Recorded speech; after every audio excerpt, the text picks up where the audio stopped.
சங்கீதம் 37 உன் வழியை கர்த்தருக்கு ஒப்புவித்து அவர் மேல் நம்பிக்கையாயிரு. அண்டர்லைன் பண்ணிக்கங்க, அவரே காரியத்தை வாய்க்க பண்ணுவார். ஆங்கிலத்தில் இன்னும் கொஞ்சம் நல்ல அழகாவே இருக்கு. He will act. அவர் உனக்காய் கிரியை செய்வார், அவர் செய்து முடிப்பார் அப்படின்னு அர்த்தம். ஹல்லேலூயா.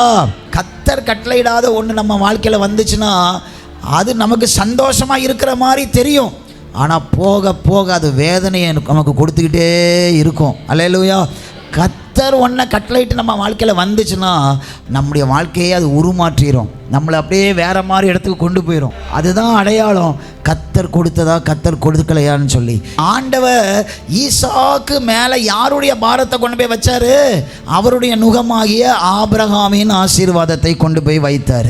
நான் ஏன் அதை நுகம்னு சொல்கிறேன், ஏன் அதை நான் பாரம்னு சொல்கிறேன் அப்படின்னு சொன்னால், ஆண்டவர் சில ஆசீர்வாதத்தை வைக்கும்போது நம்ம சிம்பிளாக அதை சுதந்திரித்து கொள்ள முடியாது, அதுக்காக நம்ம ஸ்ட்ரகிள் பண்ணணும். அதனால தான் அதுக்கு நான் நுகம்னு சொல்கிறேன். அதுக்காக தான் ஆண்டவர் அதை சொன்னார், என்னுடைய நுகத்தை சுமந்து கொள்ளுங்கள் அப்படின்னு. ஆண்டவர் ஏன் சொன்னார் அப்படின்னு சொன்னால், when we carrying the blessing of God, it's not a simple matter, it's a privilege. அதற்காக நம்ம ஸ்ட்ரகிள் பண்ணணும். அவர் நமக்காக காரியத்தை வாய்க்க பண்ணுறதுக்கு நம்ம ஒரு காரியத்தை செய்யணும். காரியம் இருந்தால் தான் அவர் வாய்க்க பண்ண முடியும். அந்த காரியம்தான் என்னன்னா அவர் கொடுக்கிற சுமை. ஹல்லேலூயா.